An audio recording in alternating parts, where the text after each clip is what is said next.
বলবে যেন দুটোর মধ্যে হাজির হতে, দুটোর আগে যেন না আসতে। মাতারা মাইকে নতুন 30 মাল বাঁধা হচ্ছে, আজকে চেকিং হবে দুপুর 2টোর পর। তো তোমরা সবাই আসবে। এখানে চোঙেরও কিছু নতুন নাম কালার করা আছে।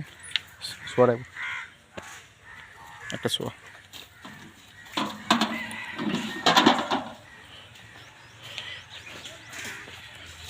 দুপুর 2টোর পর চেকিং হবে।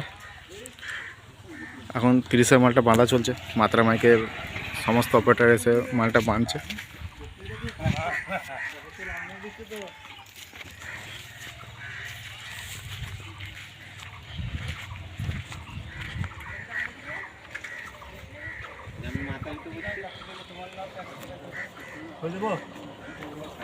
মাতারা মাইকের মেন অপারেটর বাবুদা, সুমিত দা, দেবনাথ দা, অমিত দা, আমাকে বলে মনে সাইড অপারেটর ছোট্টু দা। বলে কিনা এই গাড়িটা চালাতে পারবেন।